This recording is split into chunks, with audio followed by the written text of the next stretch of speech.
हमारे पास क्या मुसीबतें कम हैं कि आप बाकी इन ऐसे देशों को जो हमारे लिए सबसे ज़्यादा मुसीबत खड़ी करते हैं, उनको आप जोड़ने की बात कर रहे हो भारत से? पाकिस्तानियों से गोरक्षा करवा देता हूँ, मैं पाकिस्तानियों में गोरक्षा का प्रचार करवा देता हूँ। कितने पाकिस्तानियों को मैंने रुद्राक्ष पहनवा दिया है, कितने पाकिस्तानियों से मैं सुबह सुबह सूर्य देवता को जल डलवा रहा हूँ।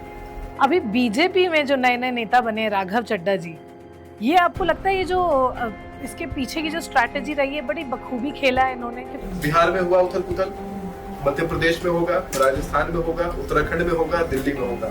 नहीं, ये जो समय है दरअसल ये ना बड़ा ही विकट सा समय है। भी आप यूएसए में देखेंगे तो वहाँ की करेंसी बड़ी है पहले से। हाँ। तो ये जो वॉर की स्ट्रैटेजी अगर अमेरिका ने अपनाई भी है तो उनके लिए वो फायदा ही है। तो उस हालत में क्या करता है अमेरिका, जब सी चीजें बिल्कुल आउट ऑफ द हैंड आने लगती है तो अमेरिका युद्ध करवा देता है।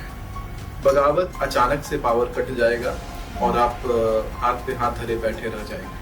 राहुल गांधी को आप कहाँ देखते हैं इस पूरे पॉलिटिकल फ्रेमवर्क में? बैठा होगा और उस नेता को हम उस विमान हादसा में खो देंगे। भारत में कुछ ऐसा होगा कि भारत में फिर से राजतंत्र स्थापित होगा। यहाँ आपका छत्तीसगढ़ में बहुत बड़ा अग्निकांड होता है, शक्ति जिले में जल जाते हैं बहुत सारे लोग और लगभग आजकल का जो यूथ है वो तो बोलेगा कपड़ों से कुछ नहीं होता, भाव इम्पोर्टेंट होता है, हम तो कुछ भी पहन के जा सकते हैं। गुरुजी मेरी गर्लफ्रेंड मुझे छोड़ के चली गई है, गुरुजी वो कैसे वापस आएगी गुरुजी, उसके लिए कुछ उपाय बताइए। मैंने बोला तुम चुप हो जाओ, उसको बोलने तो पीछे से बात कर रहा है।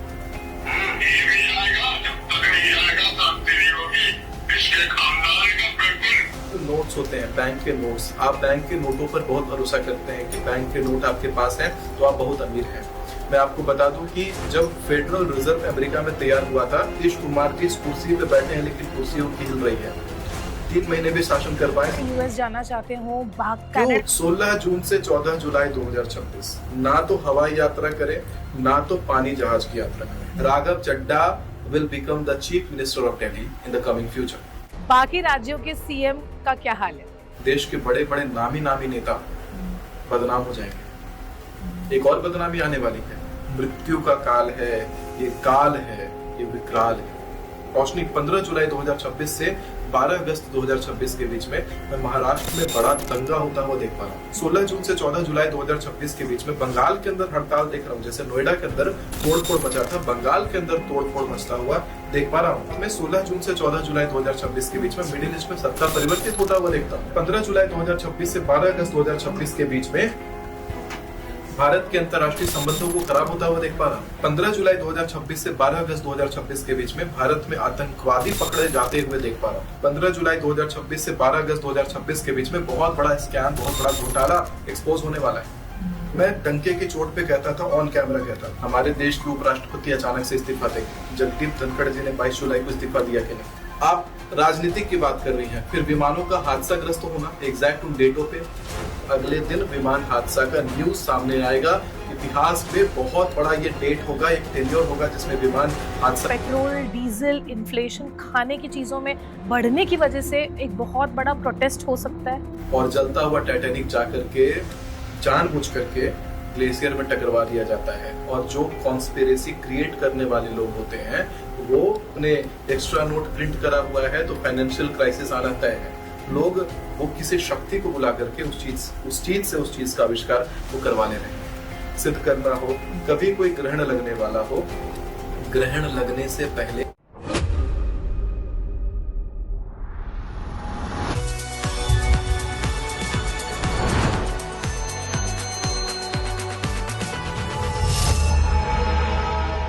अभी जो ये आप पॉडकास्ट देखने वाले हैं, आप समझ लीजिएगा कि भगवान के द्वारा भेजा हुआ ये संकेत आप तक पहुंच रहा है। इसमें बताई हुई बातों को, जो डेट्स बताने वाला हूं भविष्यवाणियों का, उन डेटों को लिख करके बकायदा और कैलेंडर में लगा करके अपने घर में लगा लीजिएगा। और उस ड्यूरेशन में जो मना करूंगा ये घटना होगी, उस ड्यूरेशन में जब मैं कहूँगा ये काम नहीं करना है वो काम मत करिएगा। और जब कहूँगा इस चीज़ को करिएगा तो ज़रूर करिएगा, फ़ायदा होगा। लेकिन जहाँ पे डेंजरस वाली बातें हैं, जहाँ पे मैं देख पा रहा हूँ आगे खतरा है, अपने अपने फैमिली ग्रुप्स में इस पूरे वीडियो को भेज ही डालिए। पता नहीं कौन सा इन्फॉर्मेशन किसके काम का हो, किसका जान बचेगा और किसका जेब बचेगा, सब कुछ इस पॉडकास्ट में रहने वाला है। बहुत ध्यान से देखना है और सीरियस होकर के देखना है। हर हर महादेव कमेंट में अभी से लिखिए। और आपके मन में कोई प्रश्न हो मेरे लिए, पॉडकास्ट में कमेंट सेक्शन में कमेंट में भर दीजिए वो चीज़ों को। के लिए आचार्य जल तैयार है, जो मेरे वेबसाइट sumitacharya.in पर मिलेगा आपको। मेरे से कंसल्ट भी करना हो तो sumitacharya.in पर जाकर के आप कंसल्ट कर सकते हैं। आचार्य जल जो मैंने बनाया है वो आपके ऊपर से नेगेटिविटी को हटाता है। आप यदि किसी नेगेटिव वातावरण में होकर के गुजरे हैं, लगता है नेगेटिव ऊर्जा आपको इम्पैक्ट करने वाली है, आचार्य जल को एक बार स्प्रे कर लीजिए चेहरे पर। लगता है कि किसी ने नज़र लगा करके चेहरा खराब कर दिया, आचार्य जल स्प्रे कर लीजिए। घर से निकल रहे हैं तो आचार्य जल स्प्रे करके जाइए, आपका काम बनेगा।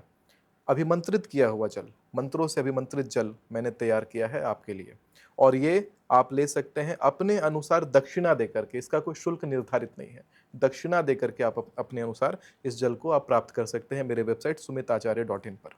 घर में क्लेश है, नेगेटिव वातावरण है, बच्चे पढ़ाई नहीं कर रहे हैं, आप उनके ऊपर जल स्प्रे करिए दिन में 2 बार। आप ज़बरदस्त बदलाव देखेंगे कि उनका पढ़ाई में मन लगेगा और घर का क्लेश वातावरण शुद्ध रहने लग जाएगा, अभिमंत्रित जल से, आचार्य जल से। ये जो कहते हैं वही होता है, और इनफैक्ट होने से पहले अखबारों में छपवा भी देते हैं। आज जो हमारे साथ मौजूद हैं वो कोई नॉर्मल शख्स नहीं है, बल्कि एस्ट्रोलॉजी की दुनिया के एक डिक्टेटर माने जाते हैं।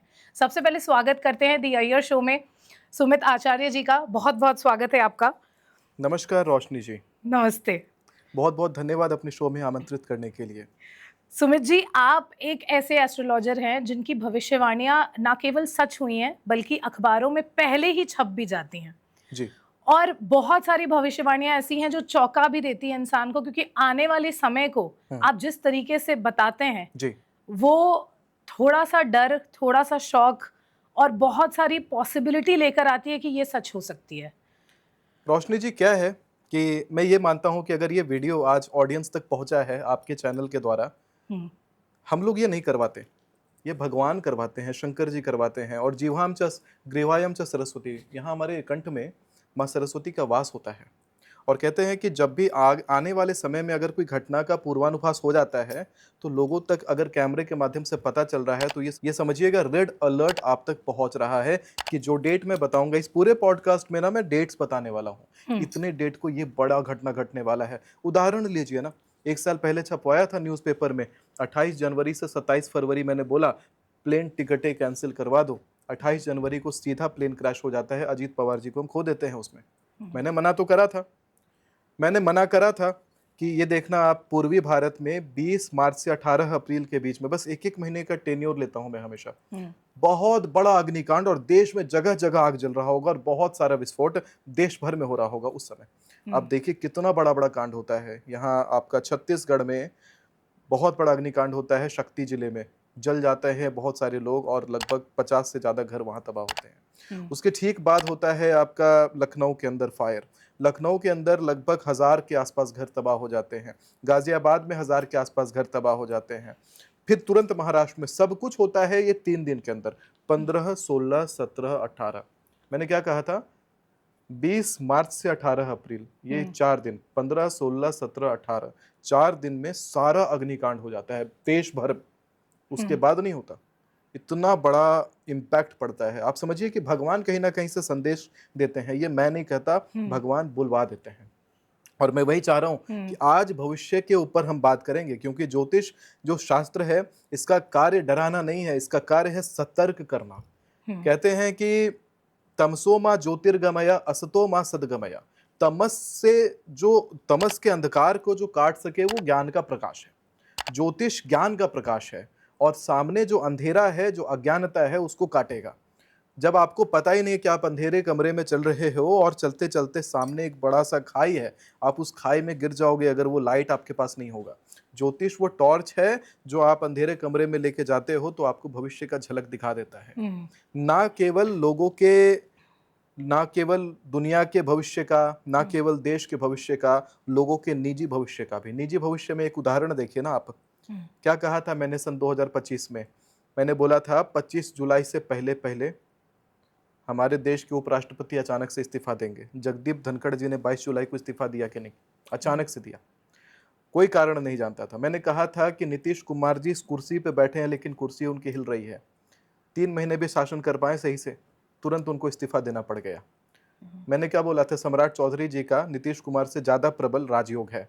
इतने सारे भाजपा से भी उम्मीदवार खड़े थे, लोग तो चलिए अंदाजा लगाना बड़ा आसान है कि भाजपा की सरकार बिहार में बनेगी एनडीए के होने के कारण, लेकिन ये कह पाना कि भाजपा में इतने सारे उम्मीदवारों में से कौन उम्मीदवार जाकर के मुख्यमंत्री की कुर्सी को पकड़ लेगा, ये मैं डंके की चोट पे कहता था, ऑन कैमरा कहता था। बट ये राजनीतिक विश्लेषण भी तो हो सकता है सुमित जी। राजनीतिक विश्लेषण नहीं हो सकता है, क्योंकि ये तब की बात है, ये जून 2025 की बात है, जिस समय इस तरह का कोई माहौल ही नहीं था, नीतीश कुमार की कुर्सी की अस्थिरता का कोई माहौल नहीं था। और डंके की चोट पे मैं ये बात को कहता था। आप राजनीतिक की बात कर रही हैं, फिर विमानों का हादसाग्रस्त होना एग्जैक्ट उन डेटों पे, लेकिन आप एक बात बताइए कि भारत और देश में, पूरी दुनिया में कुल मिला के बहुत सारी हजारों की तादाद में जो है विमान है वो उड़ान भरते हैं। अच्छा, आज कितने विमान हादसाग्रस्त हुए हैं? आज डेट है 25 अप्रैल 2026। आज विमान गिरा क्या? कल गिरा था क्या? या उससे पहले गिरा था क्या? इस हफ्ते कितने विमान गिरे हैं? एक भी नहीं। अब आप देखिएगा, जब मैंने कहा था 28 जनवरी से 27 फरवरी तक विमान टिकटें कैंसिल करा दो, इतिहास में सबसे ज्यादा विमान हादसा हुआ था। गिनवा देता हूँ, ऐसे उंगली पे गिनवा सकता हूँ। 28 जनवरी को अजीत पवार जी का विमान हादसा, 29 जनवरी को कोलंबिया अमेरिका के अंदर विमान हादसा। कोलंबिया वाले विमान हादसे में भारत के मेरे फॉलोअर्स भी बैठने वाले थे जिन्होंने अपना टिकट कैंसिल कराया था। उसके बाद 30 तारीख को विमान का पहिया निकल जाता है। 31 जनवरी को विमान वाटर लैंडिंग करता है, इमरजेंसी लैंडिंग करता है। 1 फरवरी को विमान का आप देखेंगे कि कलकत्ता के अंदर टर्किश एयरलाइंस को इमरजेंसी उतारा गया था और उसकी रूट डाइवर्ट करवाई गई थी। 3 जनवरी को आप देखिएगा कि विमान आपस में टकरा गए थे, दोनों के पंखे आपस में टकरा गए थे और बिल्कुल थोड़ा सा आगे बढ़ते महाराष्ट्र के अंदर इंडिगो और एयर इंडिया के विमान आपस में टकराए थे। थोड़ा सा आगे बढ़ते 700 लोग एक साथ जल के मारे जाते। इतनी सारी त्रासदी। हमारे प्रधानमंत्री जी का विमान भी लड़खड़ाया था, नॉर्थ ईस्ट में उसकी इमरजेंसी लैंडिंग करानी पड़ी थी। बाद में सरकार ने उसको टेस्टिंग का नाम दिया था। इसके साथ में कितने सारे नेताओं का हेलीकॉप्टर उस समय लड़खड़ाया था। आपने कितने सारे न्यूज देखे थे। छोटी सी अवधि है, 1 महीने का, उस छोटी सी अवधि में हर रोज विमान हादसाग्रस्त हुआ था। इस बार मैं और डेट्स देता हूं, साल में 2 महीने ऐसे और हैं इसी 2026 में जिसमें हर दिन आप विमान हादसा का न्यूज सुनिएगा। एक पहला डेट मैं देता हूं, 16 जून 2026 से लेके 14 जुलाई 2026 के बीच में हर अगले दिन विमान हादसा का न्यूज सामने आएगा। इतिहास में बहुत बड़ा ये डेट होगा, एक टेन्योर होगा जिसमें विमान हादसाग्रस्त होंगे। सबको कहता हूं अपनी अपनी विमान टिकटें कैंसिल करवा देना। एक विमान हादसाग्रस्त ऐसा भी होगा जिसमें नेता बैठा होगा और उस नेता को हम उस विमान हादसा में खो देंगे। तो सुमित जी, क्या इसके पीछे कोई युति बन रही होती है ग्रहों को, जिससे आप बताते हैं कौन सी ग्रहों की युति बन रही है? मूल रूप से आप देखिए कि इस वर्ष के राजा हैं बृहस्पति। 2026 में विक्रम संवत 2083 है। 2083 विक्रम संवत के जो राजा हैं वो है बृहस्पति देवता।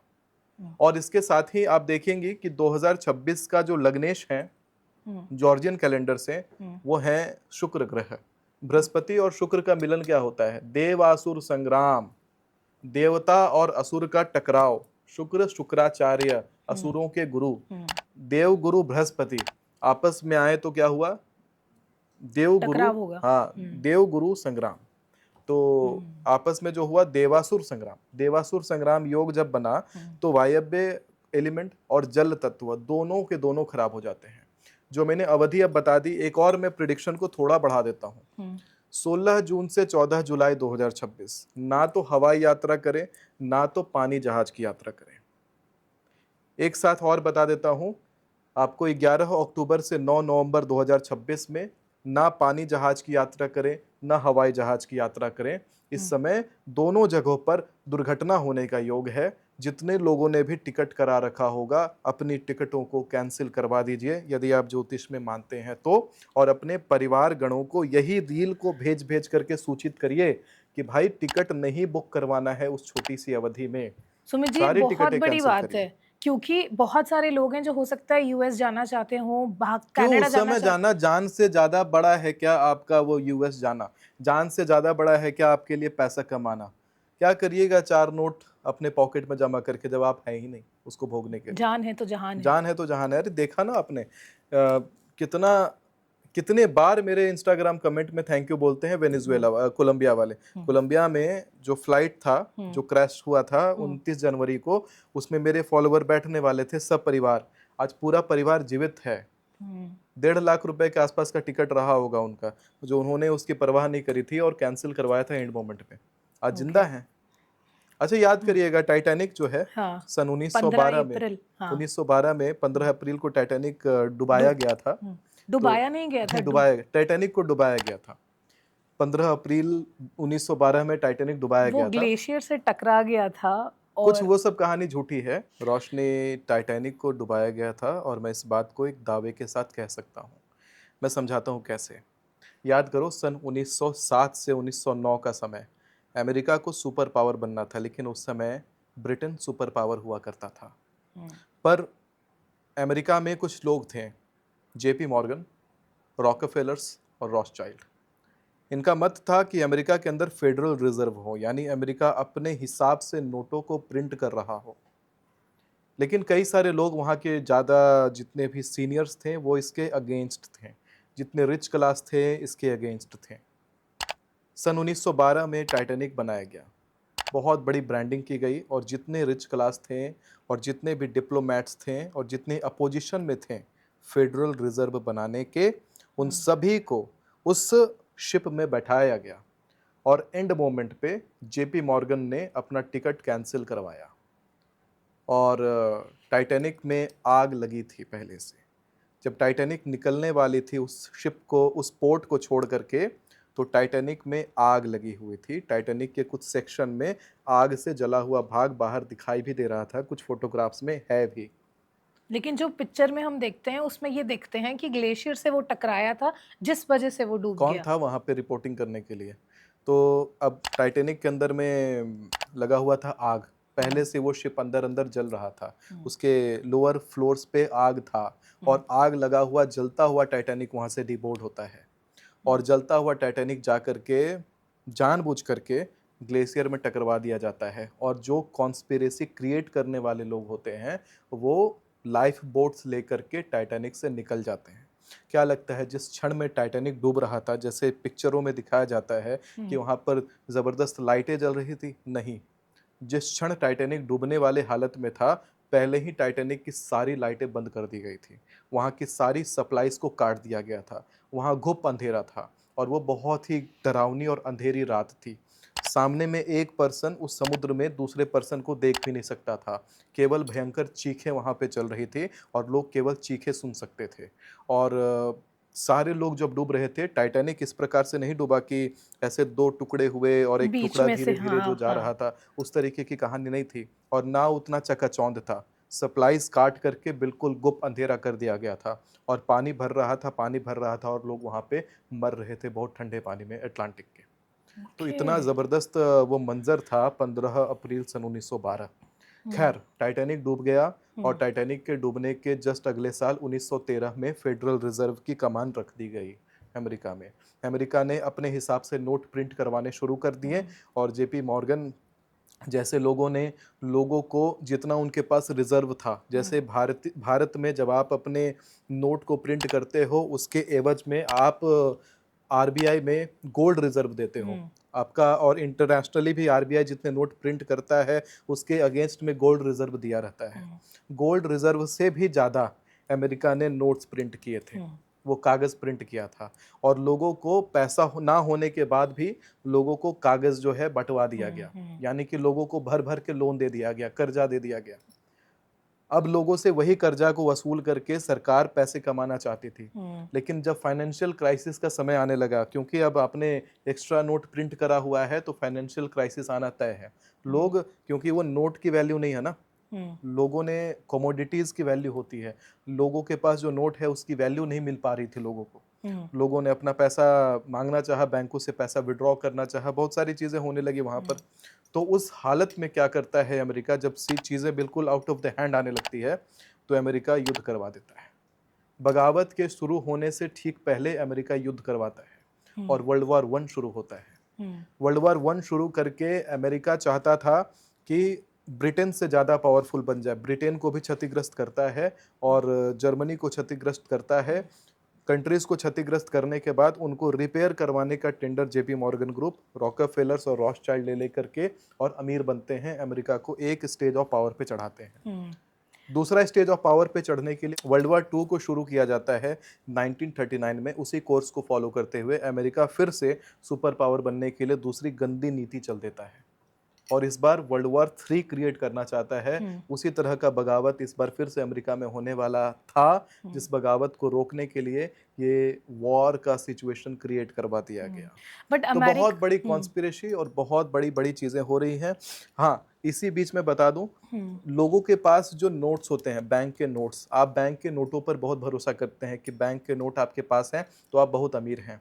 मैं आपको बता दूं कि जब फेडरल रिजर्व अमेरिका में तैयार हुआ था तो अमेरिका ने अपने गोल्ड रिजर्व से ज़्यादा नोट्स प्रिंट करवाए थे और वो जो नोट्स हैं उसकी वैल्यू कुछ भी नहीं थी और उसी की वैल्यू क्रिएट करवाने के लिए वर्ल्ड वॉर 1 क्रिएट किया गया था ताकि नोट की वैल्यू बन पाए। अब आप सोचते हैं कि किसी भी कंट्री में आप हैं, मैं नहीं कहता भारत की बात नहीं कर रहा, किसी भी कंट्री में आप हैं, वहाँ की करेंसी नोट्स के ऊपर बहुत ज़्यादा आप डिपेंडेंट हैं कि उसमें लिखा है सरकार ने मैं धारक को इतने रुपए अदा करने का वचन देता हूँ। मैं बताता हूँ, आप मूर्ख बनते हैं क्योंकि वो करेंसी बहुत तेजी से नीचे जाती है। आपने देखा होगा अभी भारत के अंदर इन्फ्लेशन शुरू हो गया है, लेकिन वो इन्फ्लेशन मार्केट में दिखाई नहीं पड़ रहा। रुपये का वैल्यू बहुत तेजी से नीचे गिर गया है। 94-95 के आसपास में अभी डॉलर चल रहा है। तो रुपये का वैल्यू नीचे गिरने के बाद भी चीजें महंगी क्यों नहीं हुई हैं? कुछ बहुत ही स्ट्रेटेजिक रिजर्व्स का यूज किया जा रहा है जिसके कारण महंगाई अभी बढ़ाई नहीं गई है। एकाएक शूट करेगा महंगाई, एकाएक इन्फ्लेशन बढ़ेगा, यही वैल्यू रह गई है कागजों की। लेकिन सुमित जी, अगर हम जीडीपी देखें इंडिया का तो अभी वो 4 से खिसक के 6th रैंक पे आ गया है ना। और क्या फायदा जीडीपी से? आपको ये देखिए थोड़ा सा, आपके पास में पर कैपिटा इनकम का कैसा है? लोगों के पास प्रति व्यक्ति कमाते कितना है? एवरेज 20,000 रुपया।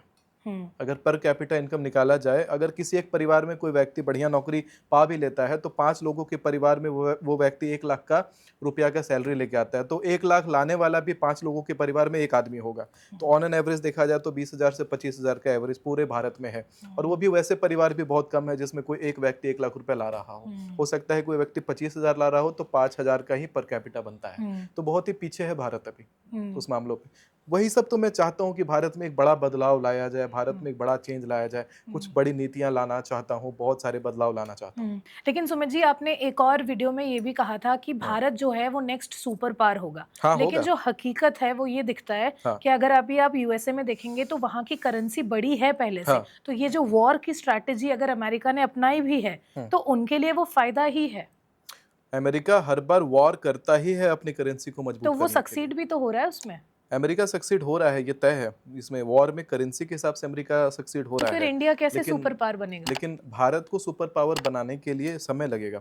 25 साल का समय अभी वेट करना पड़ेगा। भारत में जब तक ये लोकतांत्रिक सरकार अभी चलेगी 25 साल तक चलेगी। 5 सत्र चुनाव लोकतांत्रिक होगा, उसके बाद भारत में कुछ ऐसा होगा कि भारत में फिर से राजतंत्र स्थापित होगा। राजतंत्र की सरकार जब भारत में रहेगी तो भारत अखंड भारत के रूप में अग्रसर होता जाएगा। उस समय भारत का मुकाबला कोई और नहीं कर पाएगा।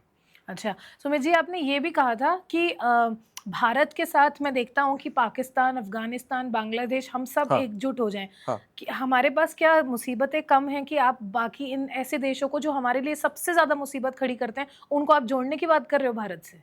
देखिए, ये देश अलग हैं तभी मुसीबत क्रिएट कर रहे हैं। यहाँ की पॉलिटिक्स से हमारी लड़ाई है तभी ये ऐसी बात कर रहे हैं।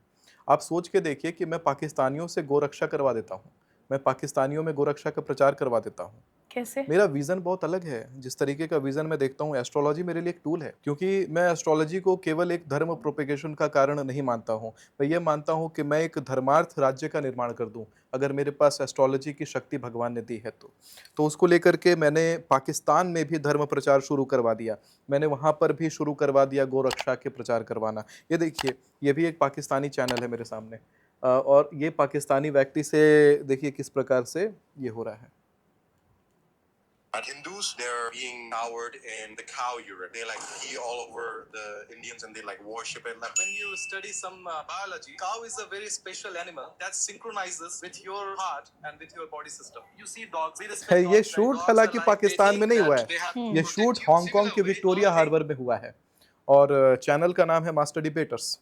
तो ये लोगों ने जब करा तो इनके चैनल पर पिन करके टॉप पे रखा हुआ है मेरा वीडियो, ये गौरक्षा अधिनियम के ऊपर में। और कई सारे चैनलों ने इसको उठाया भी, पाकिस्तानी चैनलों ने, अफगानिस्तानी चैनलों ने, क्योंकि हमारे कल्चर को जानेंगे, हमारे कल्चर से जुड़ेंगे तभी जाकर के सारी चीज़ें होंगी। आपको मैं बता दूं कि कई सारे पाकिस्तानियों का पूजा हमारे यहाँ शंकर जी के मंदिर में मैंने करवा दिया।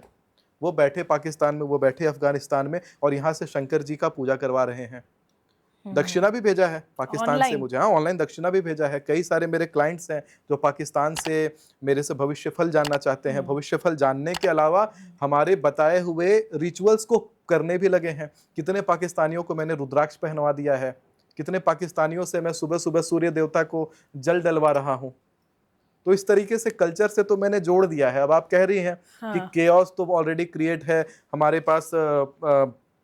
पास पहले से शांति नहीं है, फिर आप कहते हो उनको जोड़ के लाओगे, पाकिस्तान को जोड़ोगे, अफगानिस्तान को जोड़ोगे, आप और अशांति क्रिएट करना चाहते हो। नहीं, अरे हमारा कल्चर पहले से फॉलो करने लग गए हैं और समय के साथ 20-25 साल जैसे जैसे हमारा भी अनुभव बढ़ता जाएगा, लोगों के साथ और इंटरेक्शन बढ़ता जाएगा, मैं तो कितने सारे लोगों से वहाँ रोज शंकर जी को जल डलवा रहा हूँगा, रोज सूर्य भगवान को जल डलवा रहा हूँगा, और लोग कर रहे हैं। बट ये तो एक मेरे पास उदाहरण पड़ा हुआ ये तो एक वर्ग की बात, एक सेक्शन की बात, एक वर्ग नहीं है वहां पे। पाकिस्तानी अगर मैं कह रहा हूँ, अगर मैं मिडिल ईस्ट के बिल्कुल ओरिजिनल लोगों की बात कर रहा हूँ, तो वो लोग अगर वहां के ओरिजिनल लोग ऐसा कर रहे हैं, मैं वो नहीं कह रहा कि वहां पे रुके हुए हिंदूज कर रहे हैं, वहां पे लगभग सारी कम्युनिटी से मैं करवा दे रहा हूँ, लगभग सारी कम्युनिटीज मेरे पास आ रही कंसल्टेशन लेने के लिए।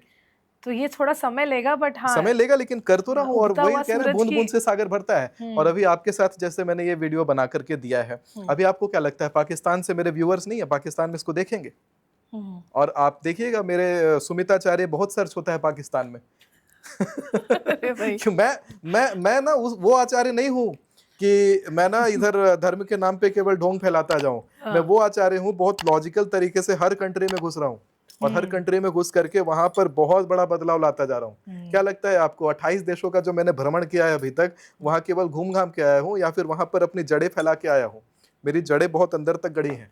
जो लोग ऐसा सोच रहे हैं कि नहीं बहुत सुपरफिशियल होगा, कम एज का दिखाई जरूर पड़ता हूं, लेकिन मैं बहुत कम एज से बहुत ज्यादा जड़ों को अपने डेप्थ तक मैं जमा चुका हूं। छोटी उम्र बड़ा धमाका। हाँ, और देश में ही नहीं, विदेश में भी बड़ी बड़ी चीजें अपने धर्म के लिए, अपने देश हित के लिए और अखंड भारत निर्माण के लिए, जो मेरा मेन सपना है अखंड भारत। अगर मुझे बैठा दिया जाए ना अगर गलती से इधर प्रधानमंत्री की कुर्सी पे, तो मैं देखना आपको, मैं 6 महीने 3 महीने के अंदर, हार्डली 3-4 महीने का समय लगेगा, मैं कुछ ऐसी नीतियां लाऊंगा जो मैंने स्टडी कर रखा है, गवर्नमेंट में कुछ कमियां मैंने स्टडी कर रखा है, ऐसी नीतियां लाऊंगा कि अखंड भारत तुरंत बनना शुरू हो जाएगा। पहले मैं पीओके जोड़ दूंगा, फिर मैं पाकिस्तान जोड़ दूंगा, फिर तुरंत बांग्लादेश जोड़ दूंगा, ये सब 3 महीने के अंदर। आपको इतना इजी लगता है ये? लोगों को तो जोड़ ही रखा है मैंने, दिल से तो लोग जुड़ ही गए मेरे से। अब बस केवल ये बॉर्डर्स को हटा करके और सच में अपनी गवर्नेंस को, मैं चाहता हूँ दिल्ली से रूल हो पाकिस्तान। इस्लामाबाद से क्यों? इस्लामाबाद क्यों बना है कैपिटल वहां का?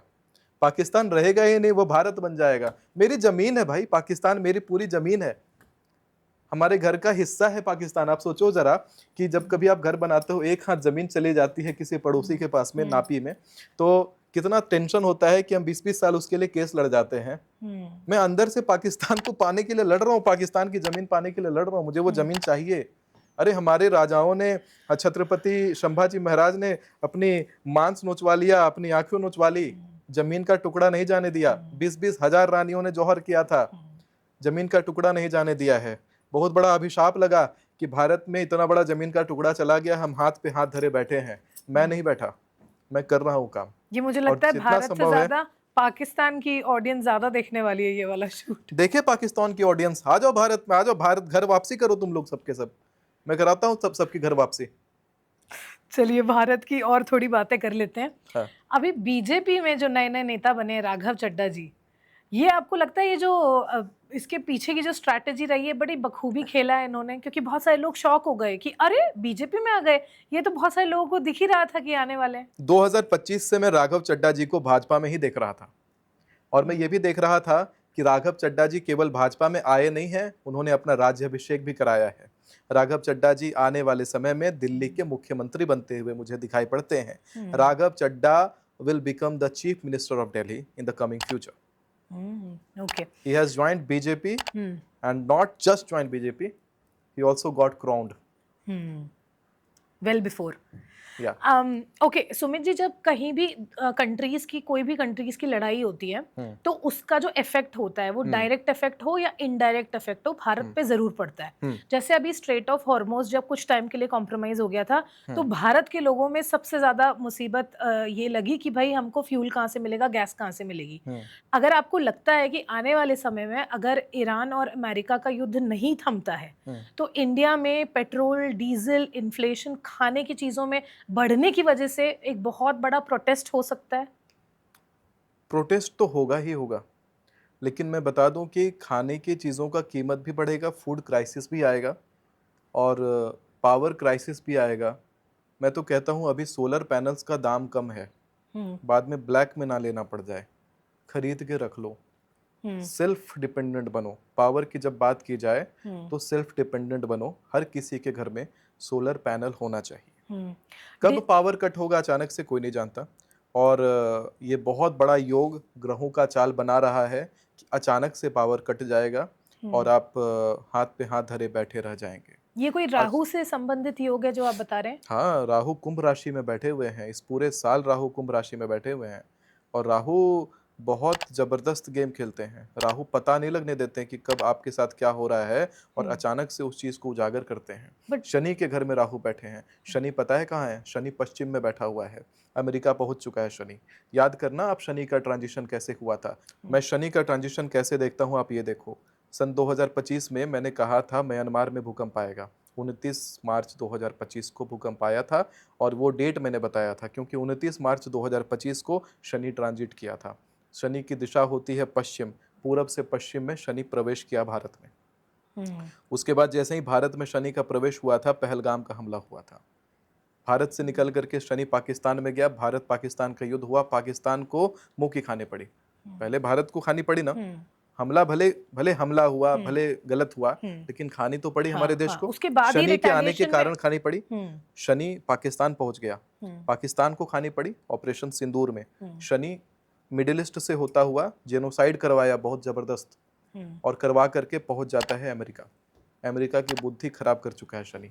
अमेरिका की हर जगह थूथू हो रही है। अमेरिका ने अपने पैर पे कुल्हाड़ी मारा है ईरान के ऊपर हमला करके। बहुत सारी चीजें उजागर भी हुई उसी समय, एप्स्टीन फाइल्स और ये बाकी चीजें भी सामने वो होना ही होना था। मैंने कहा क्या था कि 2026 को शुरू तो होने दो, 28 जनवरी से पहले पहले देश के बड़े बड़े नामी नामी नेता बदनाम हो जाएंगे। एक और बदनामी आने वाली है। कौन सी?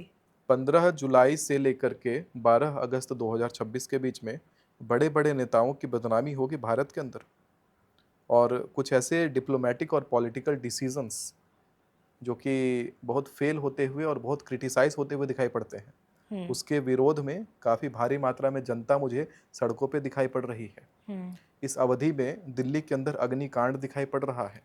इसी अवधि में दिल्ली में अगर जगह जगह आगजनी का खतरा दिखाई पड़ रहा है। हो सकता है पॉलिटिकल ट्रिगर हो सकता है कि किसी और प्रकार का ट्रिगर हो, लेकिन जगह जगह आगजनी का खतरा मुझे दिखाई पड़ता है।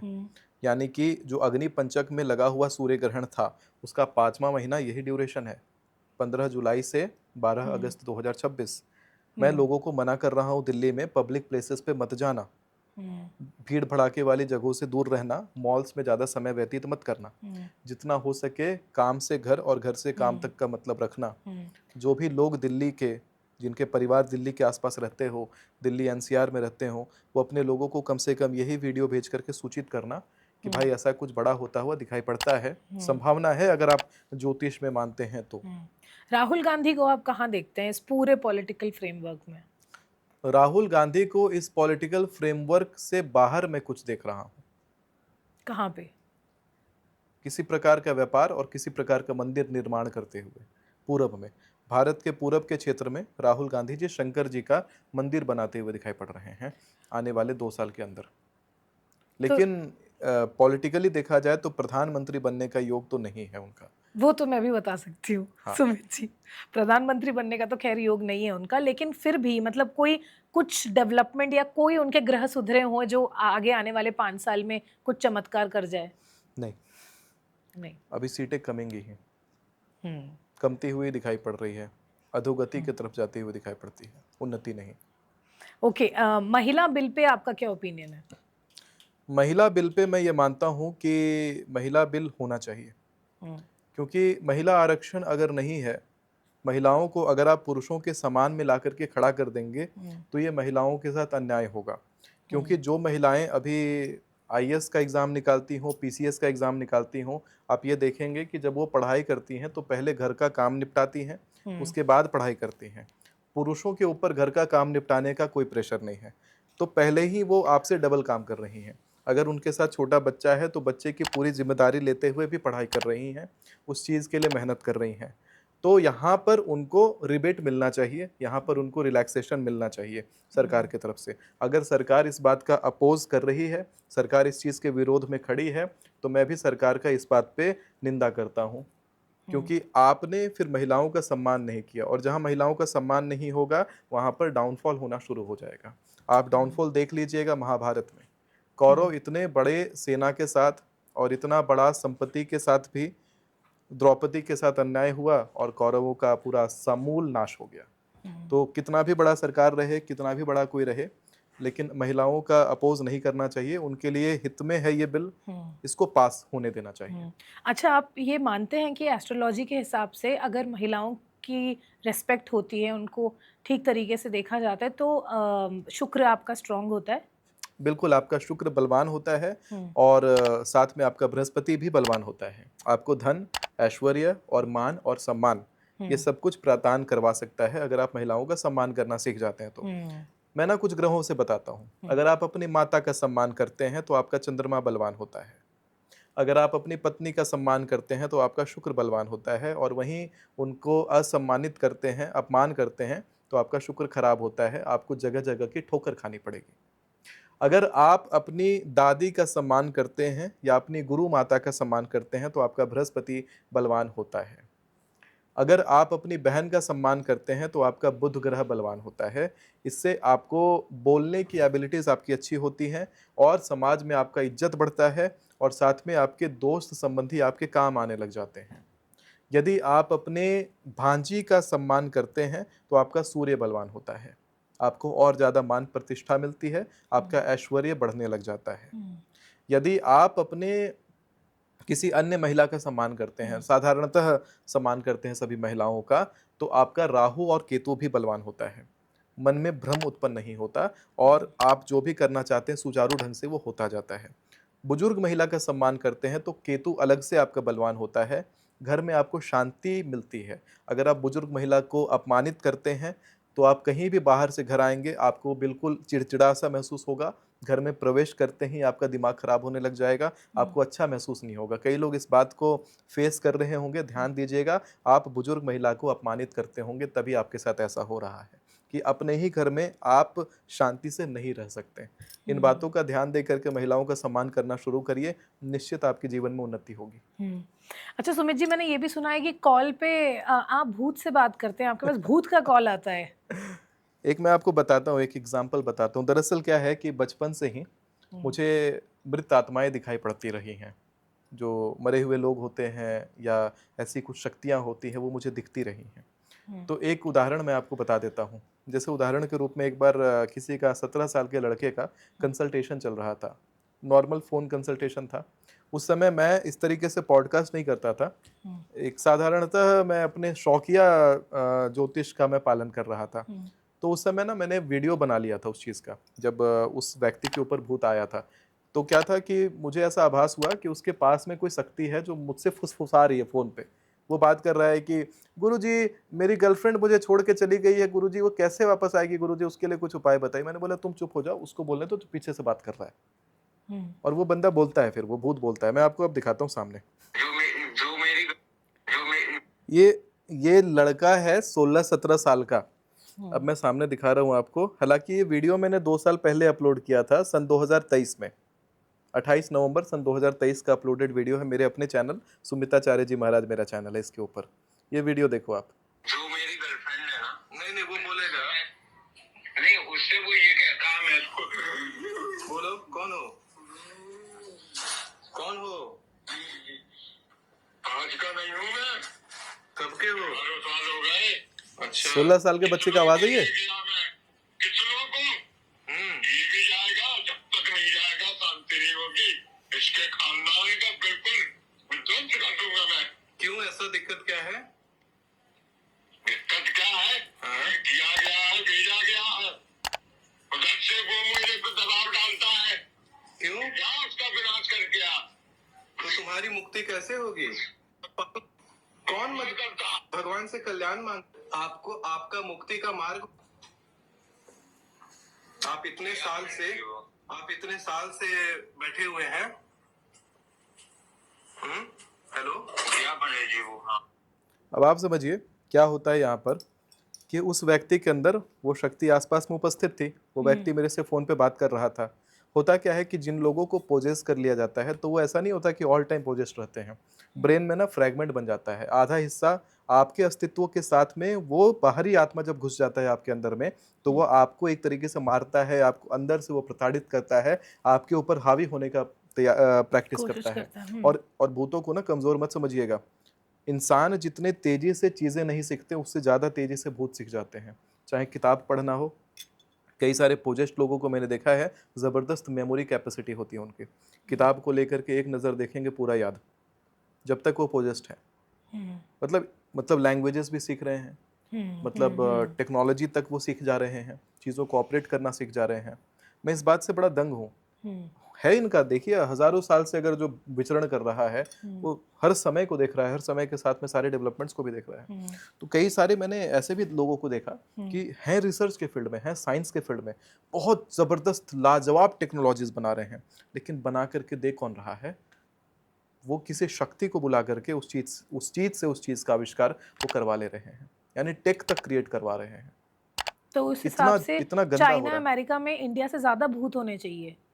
बिल्कुल है, क्यों नहीं है? वहाँ पर श्राद्ध का नियम नहीं है इस प्रकार से। मैंने देखा हुआ है, मैं बताता हूँ कि एक प्रेत आत्मा जब उसने शरीर को त्यागा, एक मृत आत्मा ने जब शरीर को त्यागा था, तो पिंड दान के प्रथम दिन भी मैंने देखा, पिंड दान के दूसरे दिन भी देखा, और पिंड दान के तीसरे दिन जब कंधे तक शरीर निर्माण होता है, वहां तक मैंने देखा काले रंग की परछाई के रूप में, बिल्कुल काला। भूतों का तो बहुत इनकाउंटर रहा है। नोएडा का ही एक इंसिडेंट मैं आपको बताता हूँ। ये बात है सन 2019 की। उस समय मैंने एक सोसाइटी में काले रंग की बिल्कुल परछाई चलते देखी थी, बिल्कुल इंसान की जैसा। उसके पीछे कुत्ते आते हैं, और बिल्कुल समय है 8:30-9 बजे रात का, सारी लाइटें जल रही थी, और उसके पीछे कुत्ते भागने लगते हैं।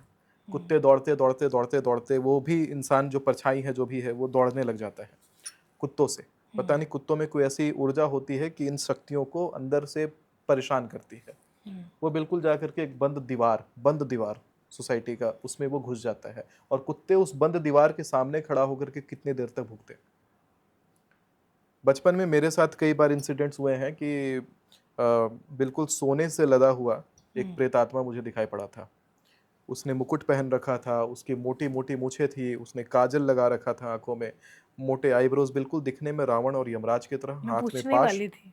और पीला धोती उसने धारण कर रखा था, कवच कुंडल सब पहन रखा था उसने सोने का, और वो बिल्कुल हाइट में देखा जाए तो बहुत बड़ा था पहले, और हमारे कमरे में जैसा ही वो प्रवेश करता है, एकाएक वो बौने के आकार में होता है, और बिल्कुल हा हा हा हा हा हा राक्षसी हंसी हंसता हुआ मेरे बिस्तर के चारों ओर 2-3 राउंड लगाता है, दौड़ता है। और वहाँ मेरे पिताजी उपस्थित थे, वो वहाँ पर दुर्गा पाठ करने लग गए ऑन द स्पॉट। एक आईना लगा हुआ था मेरे घर में, अग्निकोण में, पूरब की दिशा में वो आईना था। उस आईने में वो आत्मा घुस जाता है।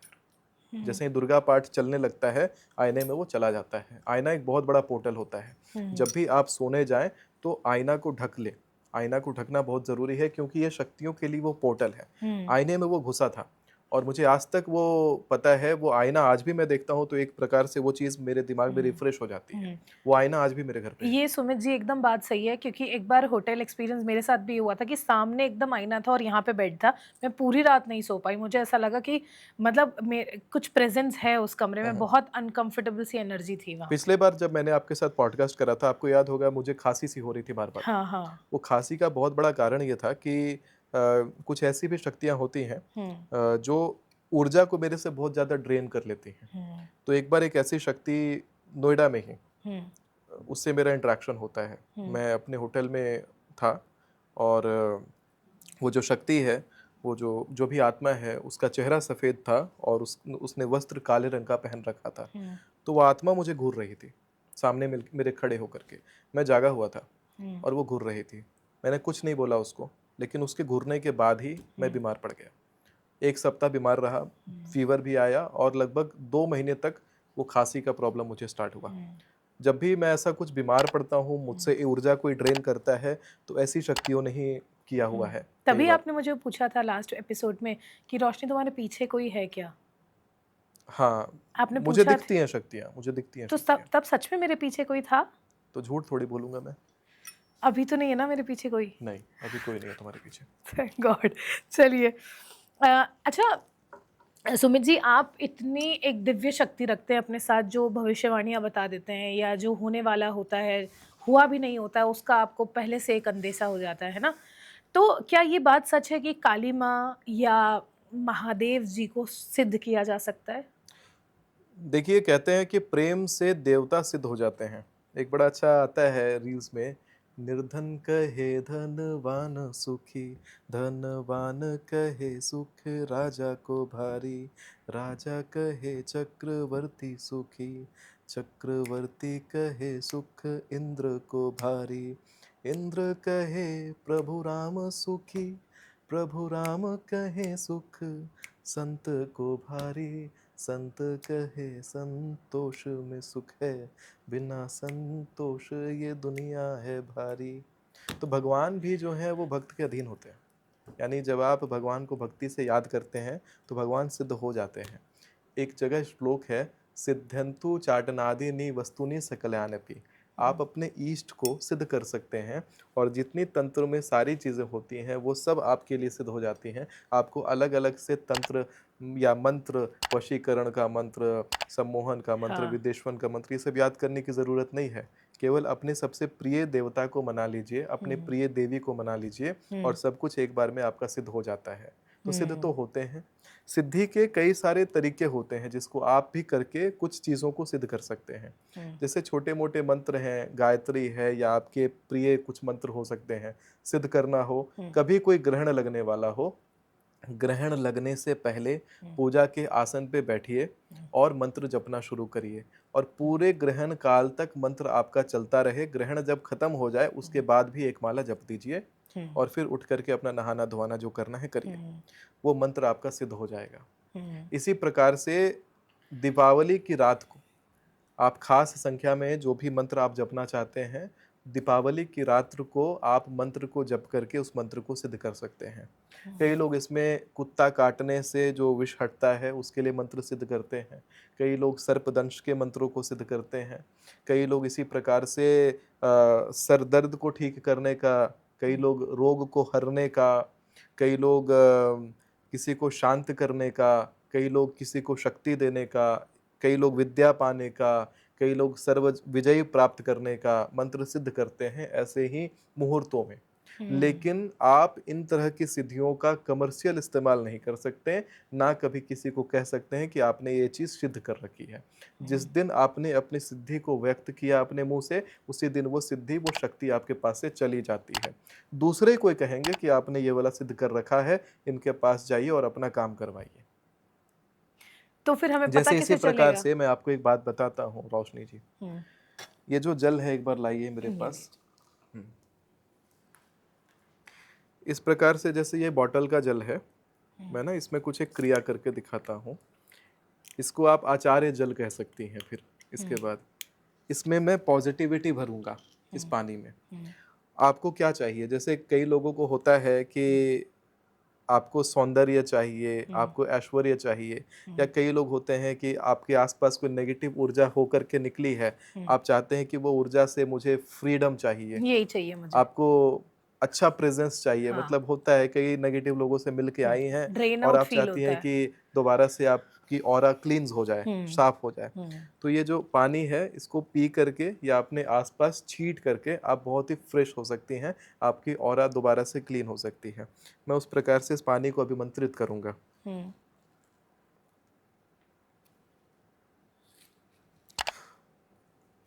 अब इस पानी को आप पी जाइए, ये आचार्य जल है। मैं तो ये भी करने वाला हूँ कि इस तरह के ऑरा को साफ करने वाला जल मेरा जो वेबसाइट है sumitacharya.in, मैं कई सारे लोगों के लिए ये जल तैयार भी करूंगा अब। जैसे अच्छा। होता है कि किसी का चेहरा छाया जैसा पड़ता जा रहा है समय के साथ, काला सा पड़ गया है या छाया सा पड़ गया है, किसी की नज़र लगने से उसका चेहरा खराब हो गया है, किसी का स्वास्थ्य किसी की नज़र लगने से खराब हो गया है, किसी या किसी को किसी का ऊपरी हवा ऑरा, बहुत किसी का, जल्दी लग जाता है। हाँ, और किसी का अगर एनर्जी बिल्कुल डाउन हो गया हाँ। है, कुछ काम नहीं बन रहा, तो इस तरह का आचार्य जल मैं तैयार कर रहा हूँ। किसी के घर में चिड़चिड़ाहट है, उनके लिए आचार्य जल मैं तैयार कर रहा हूँ और मेरे वेबसाइट पे मैं डाल दूंगा। और इसके एवज में मैं इसको निःशुल्क जैसा ही रखूंगा, मतलब लोग अपने इच्छा से कुछ दक्षिणा देना चाहें तो दे करके ले सकते हैं ये जल को, लेकिन इसके लिए मैं कोई प्राइस नहीं रखने वाला, क्योंकि इस चीज़ को मैं बेच नहीं सकता। तो इस चीज़ को अपने वेबसाइट पे मैं बहुत ही जल्द ही ले आऊँ। प्रकार से मैंने आम लोगों के लिए भी आचार्य जल तैयार किया है जो मेरे वेबसाइट पे तैयार है। तो किसी को सौंदर्य चाहिए, किसी के नज़र लगने से उसका चेहरा खराब हो रहा है, आचार्य जल थोड़ा सा चेहरा पे स्प्रे करना उन्होंने दिन में 2 बार शुरू कर दिया, उनका चेहरा अपने आप अच्छा होने लग जाएगा।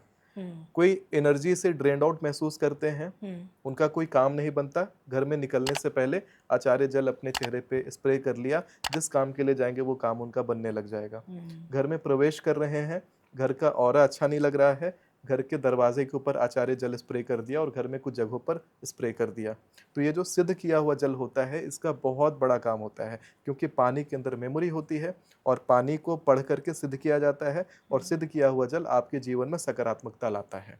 और वही सकारात्मकता, चूंकि हर किसी के पास मैं चल के नहीं जा सकता कि मैं उसके लिए कुछ अच्छा कर दूं, लेकिन मेरा सिद्ध किया हुआ जल उसके पास पहुंच सकता है।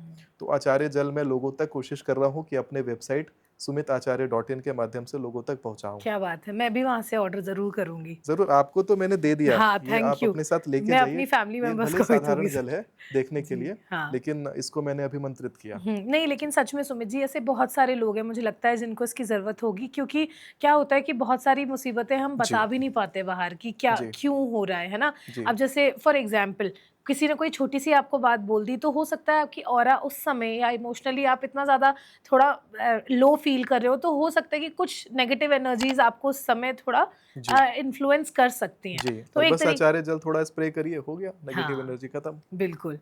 चलिए, अच्छा है, ऑल द बेस्ट।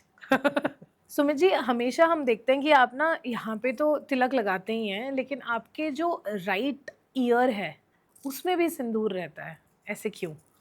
देखिए, मूल रूप से देखा जाए तो हमारे कान पर माँ गंगा का वास होता है, और हम ये तिलक अपने आप को नहीं, माँ गंगा को भी करते हैं। आपको पता होगा कि जब कभी भी शौच क्रिया के लिए जाते हैं तो ये जनेऊ होता है, और नियम कहता है कि ये जनेऊ पर देवताओं का वास होता है, सभी देवी देवता इस पे वास करते हैं। इस जनेऊ को अपने कान पर लपेटा जाता है। इसका सबसे बड़ा कारण होता है कि हमारे कान पर माँ गंगा अवतरित होती हैं, और जनेऊ को कान पर रख करके जनेऊ को अशुद्ध होने से बचाने के लिए कान पे लगा लिया जाता है। जब भी हम किसी अशुद्ध स्थान पर जाते हैं तो जनेऊ कान पे लगा लेते हैं, ताकि हमारा जनेऊ अशुद्ध ना हो। है तो ये स्थूल मटेरियल से बना हुआ, भले इस पे देवता का आवाहन किया गया है, लेकिन अगर ये अशुद्ध हो जाएगा तो फिर देवता इसके ऊपर क्यों रहेंगे? तो इसको अशुद्धि से बचाने के लिए कान पे लगाते हैं। तो कान पे इसी प्रकार तिलक भी लगाते हैं। और कान हमारे शरीर का एक बहुत ही महत्वपूर्ण ज्ञानेंद्रिय है, उसको भी तिलक से हम रक्षा करते हैं कि माँ कामाख्या, माँ भवानी उसकी रक्षा करे, और हम ऐसी चीजें सुने जो हमारे लिए मंत्र के जैसा काम करें।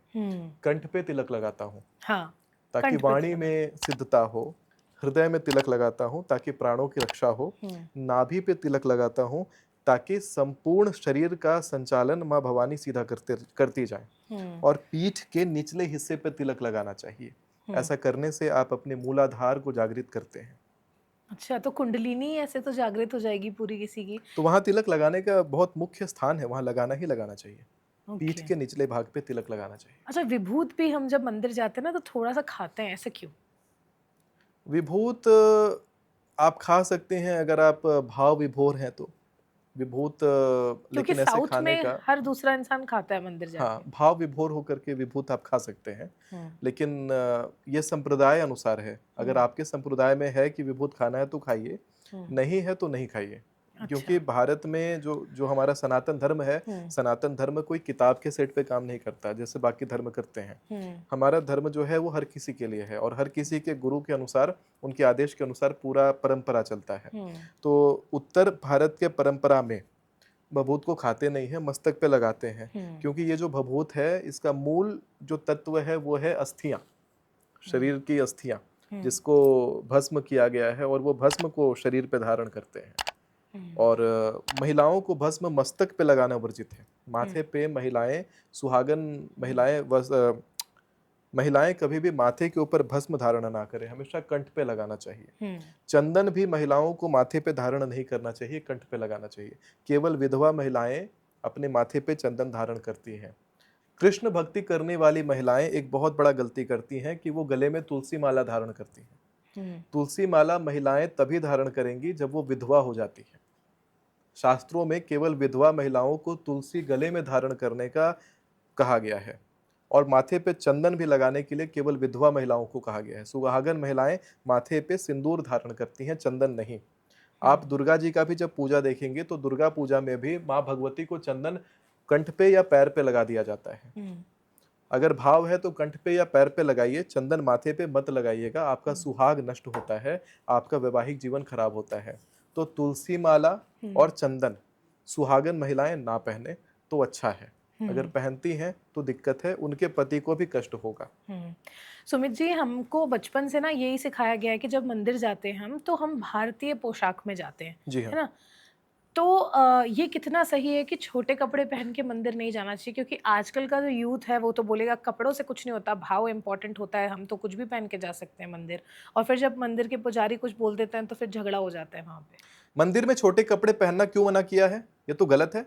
हमारे मंदिर में जो भगवती माँ काली हैं उन्होंने तो दिगंबर धारण किया हुआ है, ऊपर तो उन्होंने कुछ पहना नहीं है। भगवती को छोड़िए, वहां पर जितनी मूर्तियां बनी है, अप्सराएं बनी हैं, उन्होंने भी केवल ऊपर ज्वेलरी पहन रखा है। पहले के फैशन में ये चीजें नहीं थी कि इस तरह का आप ड्रेस कोड पहन करके चलेंगे। और जहां तक भारतीय क्लोथ का बात करती हैं, मंदिर में खाली विशिष्ट अनुष्ठान करने के लिए अगर आपको जाना है तो विशेष अनुष्ठानों में आप बिना सिला हुआ कपड़ा पहनिए। सिलाई अगर कपड़े में लगा है तो वो सबसे अशुद्ध कपड़ा है। जब सिलाई पहनना है तो फिर सूट क्यों, मुगल काल का सूट क्यों, नए काल का जींस क्यों नहीं। तो बाकी अपने विवेक से, अपने बुद्धि से, इस जमाने के हिसाब से जो आपको धारण करना हो आप धारण करिए। लेकिन महिलाओं को अगर आप इस तरह से संकुचित कर रहे हैं, आप उनको रोक रहे हैं ड्रेस कोड के कारण, एक तो पहले ही लोग धार्मिक स्थलों पर जाना बंद कर चुके हैं, ऊपर से कई बार होता है कि लोग पर्यटन के कारण या किसी कारण से किसी धार्मिक जगह पर पहुंच गए, बाय चांस भगवान ने उनको बुला लिया वहां पर आने के लिए, और ड्रेस कोड के कारण आप उसको भगवान से मिलने से रोक रहे हैं। आपकी गंदी सोच के कारण आप भगवान से मिलने से उसको रोक रहे हैं। ये तो गलत बात है, क्योंकि अगर आपके सामने माता काली साक्षात दिगंबरधारी अवतार में आ जाती हैं तो आप पहले उनको कहिएगा कि मंदिर का स्थान में आप पहले इस हिसाब से कपड़ा पहन करके आइए, इस हिसाब का ड्रेस पहन करके आइए।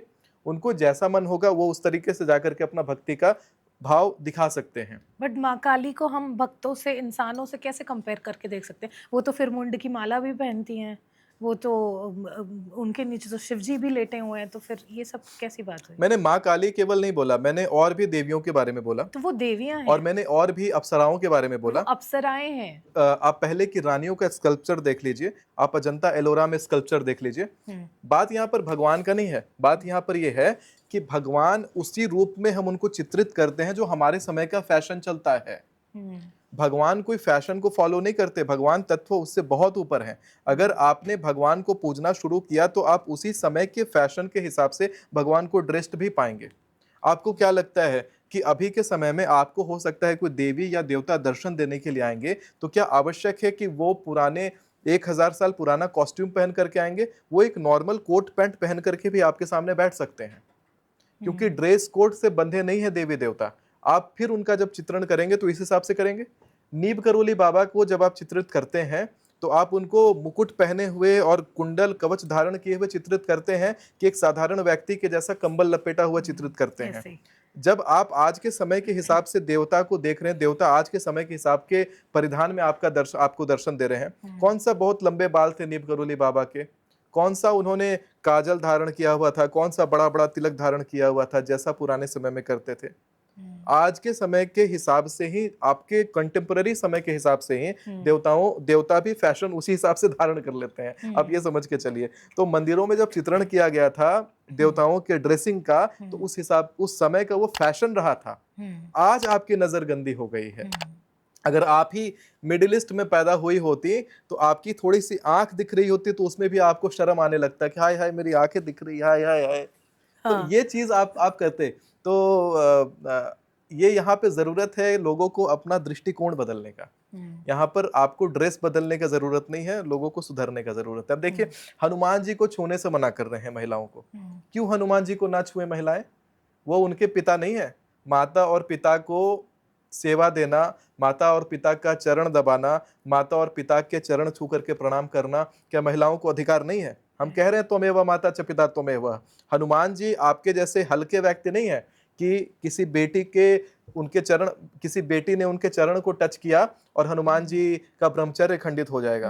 उनकी बेटी है हनुमान जी के, और हनुमान जी इतने सिद्ध देवता, सिद्ध भगवान है, वो साक्षात भगवान है। आप वहां पर भी जाने से महिलाओं को रोक रही हैं, हनुमान जी को छूने से महिलाओं को रोक रहे हैं। हमारे घर महिलाएं करती हैं हनुमान जी का पूजा, मेरी माता करती है हनुमान जी का पूजा, कई जनरेशन से हो रहा है। कहाँ कुछ गड़बड़ हुआ? हनुमान जी और ज्यादा प्रसन्न है। मेरे पिताजी खुद हनुमान जी के साधक हैं, मेरे दादाजी शाक्त साधक रहे हैं, मेरे परदादा रामानुजा संप्रदाय के साधक रहे हैं, मेरे छरदादा भी वैष्णव साधक रहे हैं, मैं शाक्त साधक हूँ।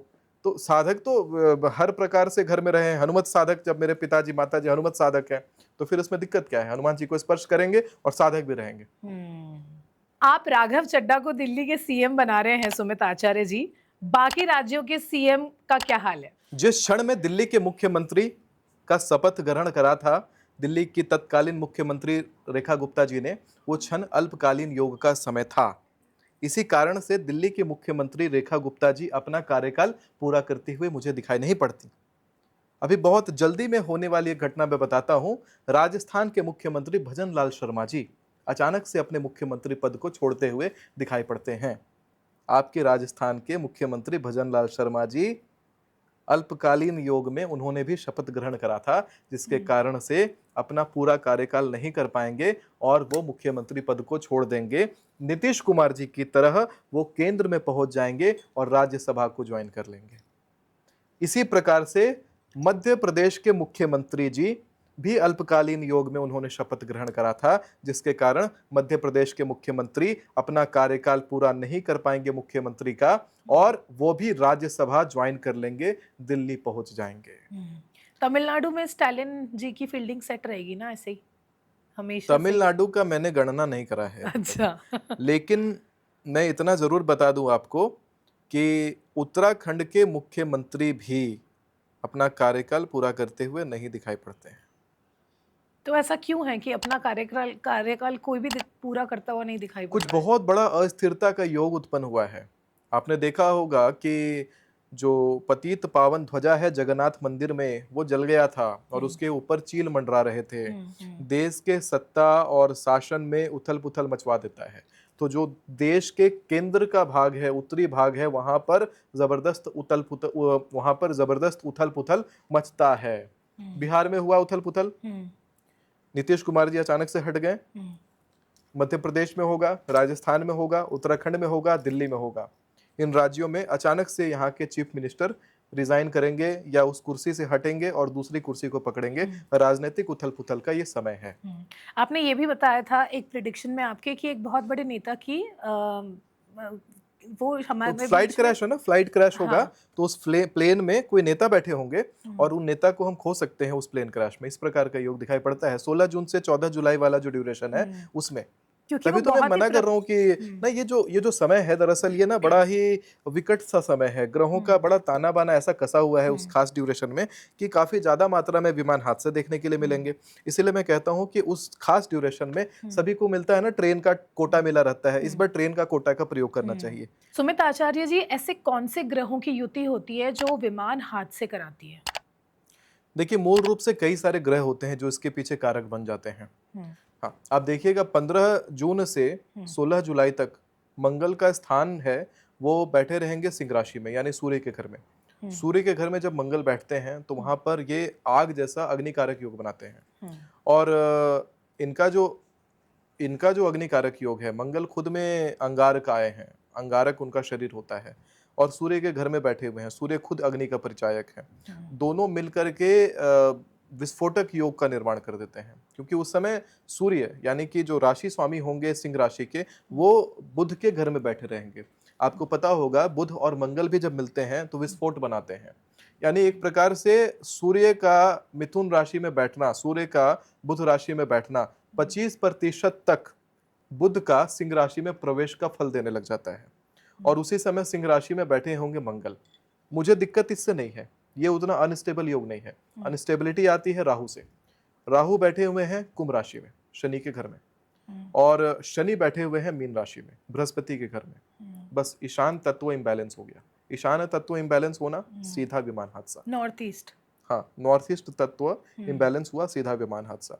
पिछले बार क्या हो रहा था, जो विमानें नॉर्थ ईस्ट मुड़ रही थी भी, जो विमानें जैसे फ्लाइट के समय नॉर्थ ईस्ट मुड़ती थी, गिर जाती थी। लेकिन नॉर्थ ईस्ट से तो जल जनवरी को से भी हम 27 रिलेट फरवरी। करके देखते हैं जी? ना कि नॉर्थ ईस्ट जो होता है, कहते हैं वो ग्रोथ का डायरेक्शन हाँ, होता है, ग्रोथ का होता है। वो वाटर से भी रिलेट करके देखते हैं हाँ, हम हाँ। कि पानी रखना चाहिए। लेकिन हाँ। विमान हादसे में तो अग्नि की बात हो रही है, तो ये कैसी बात हुई? तो जहां पर पानी होना चाहिए वहां पर अग्नि पहुंच गया है। जहां पर पानी होना चाहिए, नॉर्थ ईस्ट का जो पानी है वो पहुंच चुका है आपका नैऋत्य कोण में, शनि के जगह पर। जहां पर बृहस्पति जिस जल का कारक बन रहा है वो पहुंच रहा है नैऋत्य में। नैऋत्य यानी कि पश्चिम और दक्षिण के कोने में, जहां सबसे भारी जिस स्थान को होना चाहिए था, जो बैलेंस क्रिएट करता है, जो पेपर वेट है किसी की कुंडली में, किसी के वास्तु में, वो पेपर वेट के जगह पर पानी पहुंच चुका है। वो उस जगह को हल्का बना चुका है। यानी कि ठीक वैसा कि साउथ ईस्ट का ठीक वैसा साउथ वेस्ट का दरवाजा होता है, साउथ वेस्ट का दरवाजा खुल गया हो, ये ठीक वैसा योग बना देता है। खुला हुआ साउथ वेस्ट, और खुला हुआ जब साउथ वेस्ट होता है, आपको पता होगा कितना बड़ा केओस बनाता है। तो वो भी एक बहुत बड़ा कारण होता है जो विमान हादसे उस समय ज्यादा घटित होंगे। अच्छा सुमित आचार्य जी, एक चीज़ हम देखते हैं, जैसे सरोजनी मार्केट हो गया दिल्ली का, या चंडीगढ़ का शास्त्री मार्केट हो गया, है ना, मुंबई का कोलाबा हो गया, यहाँ से बहुत सारे लोग नॉन ब्रांडेड कपड़े भी पहनते हैं, लेते हैं, है ना। तो ऐसे बोलते हैं कि वहाँ पे क्योंकि सस्ते मिल जाते हैं और शौकीन भी होते हैं लोग, तो घर में आके वो डायरेक्ट वो कपड़े पहन लेते हैं। तो क्या ऐसा होता है कि किसी और की अगर एनर्जी उस कपड़े में है और अगर आप वो कपड़े पहनते हो तो वो एनर्जी आपको भी इफेक्ट कर सकती है? रोशनी देखो, ये जो कपड़े होते हैं, जो सेकंड हैंड कपड़े मिलते हैं इस मार्केटों में, रिफर्बिश्ड जो कपड़े मिलते हैं, लोग मर जाते हैं जब, तो मरे हुए लोगों का जो कपड़ा रहता है वो घर में कोई पहनना नहीं चाहता, उस कपड़ों को बेच देते हैं लोग कलेक्टर्स को, और वो मरे हुए लोगों का कपड़ा बिकता है पूरा सरोजनी मार्केट में और बाकी जितने मार्केट में जहाँ पे सेकंड हैंड कपड़े मिलते हैं। तो शमशान का कपड़ा अगर घर में ला करके पहनोगे तो केओस ही क्रिएट होगा। धुल करके भी, ना धुल करके भी नहीं पहनना चाहिए, ऐसे कपड़ों को त्याग दिया जाता है। लेकिन दुनिया इतनी गंदी हो गई है कि मरे हुए लोगों का कपड़ा भी बेच दे रही है, शमशान का कपड़ा तक बेच दे रही है। जिस कपड़े को त्यागना था उस कपड़े को भी ना त्याग करके लोग उसको भी बेच रहे हैं। तो ऐसे मार्केटों से कपड़े खरीदो ही मत।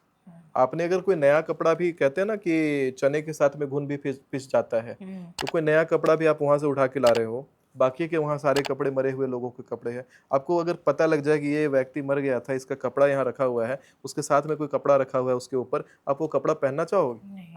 तो वहाँ पर उस पूरे मार्केट में इतने सारे लोग मर रहे हैं भारत में, उनके मरे हुए लोगों का कपड़ा पड़ा हुआ है और साथ में और नए कपड़े भी 2-4 अगर पड़े हुए हैं, कौन खरीदेगा? मत खरीदो वहाँ से कपड़े और ना पहनो वहाँ के कपड़े। आजकल सुमित आचार्य जी, हर दूसरा इंसान ना अपनी एक्स को पाने की तरकीब पूछता रहता है, चाहे वो वशीकरण से हो, चाहे वो कोई ना कोई ऐसी रेमेडी है। तो क्या सच में एक्स को वापस लाने की कोई रेमेडी है? तुम्हारी शादी हो गई रोशनी, एक्स के चक्कर में मत पड़ो। मैं अपनी बात नहीं कर रही हूँ। देखो, अगर कोई अपना खोया हुआ प्यार वापस पाना चाहता है तो वैसे हालत में व्यक्ति को गौरी शंकर भगवान का पूजा करना चाहिए, क्योंकि गौरी शंकर एक परफेक्ट परिवार का उदाहरण होते हैं और खोया हुआ प्यार को वो वापस ला सकते हैं। खराब वैवाहिक जीवन चल रहा हो तो एक मंत्र है, ओम नमो गौरी शंकराभ्याम थियो नमः, और अपने जो भी पार्टनर है उनका नाम या उनका ध्यान करके और बोलना चाहिए कि मम आकर्षय कुरु कुरु स्वाहा। इस प्रकार से आप बोलते हैं, ओम नमो गौरी शंकराभ्याम धियो नमः, और अमुक कस्य में उस व्यक्ति का ध्यान करिए या नाम लीजिए जो व्यक्ति को आप पाना चाहते हैं और बोलिए मम आकर्षय कुरु कुरु स्वाहा। इतना बोलने से वो व्यक्ति आपके जीवन में वापस आने लग जाता है। यहाँ वशीकरण नहीं हुआ, यहाँ भगवान शंकर और माता गौरी से प्रार्थना हुई कि वो व्यक्ति, जिस प्रकार आप एक पारिवारिक जोड़े में बंधे हैं, वैसे ही पारिवारिक जोड़े में वो व्यक्ति मेरे साथ बंध जाए। नाभि वशीकरण क्या होता है सुमित जी? नाभि वशीकरण एक तंत्र में वशीकरण माध्यम है जिसको किया जाता है बहुत ही अलग तरीके से। जैसे शास्त्र में लिखा है कि यदि किसी को आप अपने वश में करना चाहते हो तो अपनी अनामिका उंगली को नाभि के ऊपर रख करके शनिवार की रात को उस व्यक्ति का ध्यान करते हुए 21 बार ये मंत्र बोलना होता है, ओम नमो सर्वमोहिने स्वाहा अमुकस्या मम वश्यम कुरु कुरु स्वाहा। अमुकस्या में उस व्यक्ति का नाम लेना पड़ता है, अमुकस्या की जगह उस व्यक्ति का नाम बोलेंगे और मम वश्यम कुरु कुरु स्वाहा बोल करके आप 21 बार बोलेंगे और उस व्यक्ति का बिल्कुल ध्यान करते रहेंगे तो बहुत ही जल्दी वो व्यक्ति आपकी तरफ अट्रैक्ट होने लग जाता है। ऐसा शास्त्रों में अंकित है, लेकिन ऐसा करने की सलाह मैं लोगों को नहीं देता क्योंकि इसमें कुछ नकारात्मक शक्तियों का भी आवाहन है और इसलिए मैं कहता हूँ बहुत विकट परिस्थिति हो जाए तभी ऐसा कुछ करना चाहिए, नहीं तो ये सब चीज़ों के चक्कर में मत पड़िएगा। आपको क्या दिखता है कि भारत पे भी हमला हो सकता है आगे? बस अभी शुरू होगा ना, भारत और पाकिस्तान का मामला शुरू होने वाला है। डेट बता रहा हूँ 11 मई से 20 जून के बीच में। पाकिस्तान में तो अभी लॉकडाउन लगा हुआ है। बस अब अभी कुछ घटना भी घटने वाला है। अच्छा, तो आपको लगता है कि और मतलब ये तो ब्रेकिंग न्यूज़ हो गया अभी। हाँ लास्ट टाइम सुमित जी जब ऑपरेशन सिंदूर हुआ था तो हमको अगर देखा जाए तो किसी ने मदद नहीं करी थी पाकिस्तान के पास, लेकिन टर्किश मिसाइल्स थी या उनकी तरफ से वॉरक्राफ्ट वगैरह थे जो उनकी मदद कर रहे थे। तो आपको लगता है कि हाइपोथेटिकली अगर इंडिया में वॉर शुरू हो जाता है तो हमारा दोस्त कौन है रशिया के अलावा? अगर भारत में किसी प्रकार का युद्ध हो जाता है और अगर अमेरिका के साथ भारत का युद्ध होता है तो वैसे समय में भारत का रक्षा चाइना कर सकता है, क्योंकि स्ट्रेट ऑफ मलक्का, क्योंकि स्ट्रेट ऑफ मिराकी अंडमान के पास से होकर के निकला है। अगर भारत स्ट्रेट ऑफ मिराकी को बंद कर दे तो चाइना से होने वाला बहुत बड़ा वर्ल्ड ट्रेड बंद हो जाएगा। जिस प्रकार ईरान के पास स्ट्रेट ऑफ हॉर्मुज है, भारत के पास स्ट्रेट ऑफ मिराकी है और वो एक बड़ा कारण है कि चाइना को भारत का सपोर्ट करना पड़ेगा। रोशनी जानती हो 16 जून से 14 जुलाई 2026 के बीच में मैं ये भी देख पा रहा हूँ कि जम्मू कश्मीर के अंदर कुछ बहुत बड़ा घटना घटता हुआ मुझे दिख रहा है। 16 जून से 14 जुलाई के बीच में उत्तरी एलिमेंट जो भारत का है वहाँ पर ग्रहों का चाल उटपटांग हो रहा है, जिसके कारण सैन्य संघर्ष मुझे जम्मू कश्मीर वाले क्षेत्र में दिखाई पड़ता है। फिर से कुछ बड़ा होता हुआ मुझे दिखाई पड़ रहा है। रोशनी 15 जुलाई 2026 से 12 अगस्त 2026 के बीच में मैं महाराष्ट्र में बड़ा दंगा होता हुआ देख पा रहा हूँ। महाराष्ट्र में जगह जगह आगजनी देख पा रहा हूँ, लोगों को सड़कों पे उतरा हुआ मैं देख पा रहा हूँ। मैं इसी बीच में 16 जून से 14 जुलाई 2026 के बीच में बंगाल के अंदर हड़ताल देख रहा हूँ। जैसे नोएडा के अंदर तोड़फोड़ मचा था, बंगाल के अंदर तोड़फोड़ मचता हुआ देख पा रहा हूँ। मैं इसी साथ में 16 जून से 14 जुलाई 2026 के बीच में मिडिल ईस्ट में सत्ता परिवर्तित होता हुआ देखता हूँ। मैं 15 जुलाई 2026 से 12 अगस्त 2026 के बीच में भारत के अंतर्राष्ट्रीय संबंधों को खराब होता हुआ देख पा रहा हूँ। मैं 15 जुलाई 2026 से 12 अगस्त 2026 के बीच में भारत में आतंकवादी पकड़े जाते हुए देख पा रहा हूँ। कोई घुसपैठिया घुसपैठ कर रहा होगा भारत में उस समय और घुसपैठिया पकड़ा जाएगा और मुंह की खाएगा और उसके कारण जो करने वाला देश होगा ना, उसकी बदनामी बहुत जबरदस्त होने वाली है। भारत के अंदर उस समय चोरी और डकैती का भी इंसिडेंट बढ़ जाएगा। देखना वहां पर 15 जुलाई 2026 से 12 अगस्त 2026 के बीच में बहुत बड़ा स्कैम, बहुत बड़ा घोटाला एक्सपोज होने वाला है। बहुत बड़ा घोटाला, बड़े स्तर का घोटाला एक्सपोज होने वाला है और वो एक नेशनल न्यूज होगा, नेशनल का इंटरनेशनल लेवल का वो न्यूज होगा। कुछ बहुत बड़ा होगा जो इस पूरे साल में नहीं हुआ। 13 अगस्त 2026 से 11 सितंबर 2026 के बीच में ये युद्ध का काल है, ये बादल फटने का काल है, ये बॉलीवुड में किसी के निधन का काल है। इस अवधि में वर्ल्ड वॉर का ट्रिगर बटन दबता हुआ मुझे दिखता है यूरोप से।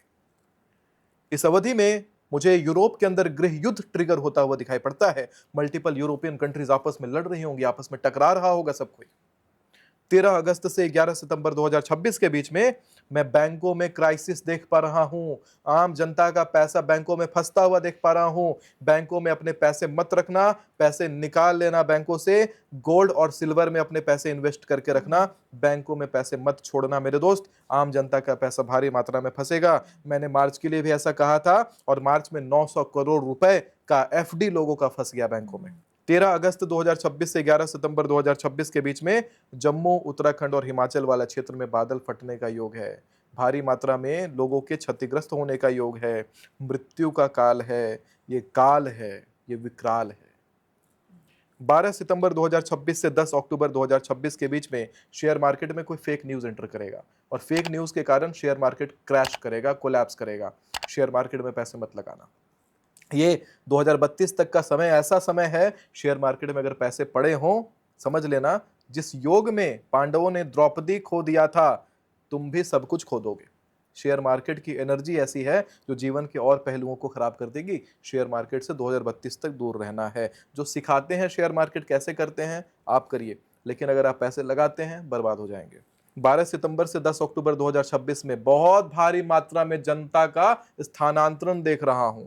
बहुत भारी मात्रा में लोग अपना जगह छोड़ के, अपना घर छोड़ करके, घर बार सब कुछ छोड़ करके कहीं और स्थानांतरित होते हुए भारी मात्रा में दिखाई मुझे पड़ रहे हैं। बहुत भारी कोई संकट आ रहा है, कोई बहुत भारी कोई हमला का योग आ रहा है, जिसमें लोग अपना घर छोड़ दे रहे हैं और घर छोड़ करके कहीं भाग रहे हैं। अफरा तफरी मचा हुआ है, कहीं भी लोग चैन से नहीं दिखाई पड़ रहे हैं।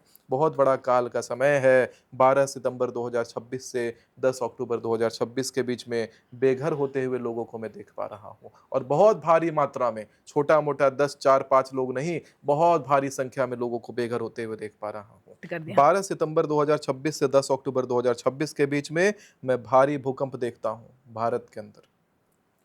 12 सितंबर 2026 से 10 अक्टूबर 2026 के बीच में मैं आंध्र प्रदेश में, उड़ीसा में सत्ता पलट देख रहा हूं। यहां पर लड़ाई देख रहा हूं, यहां पर हड़ताल देख रहा हूं, यहां पर आग का तांडव देख रहा हूं, यहां लोगों के बीच में झड़प देख रहा हूं और सत्ता पलट देख रहा हूं उड़ीसा और आंध्र प्रदेश में। 11 अक्टूबर 2026 से 9 नवंबर 2026 के बीच में मैं विमान हादसे देख रहा हूं।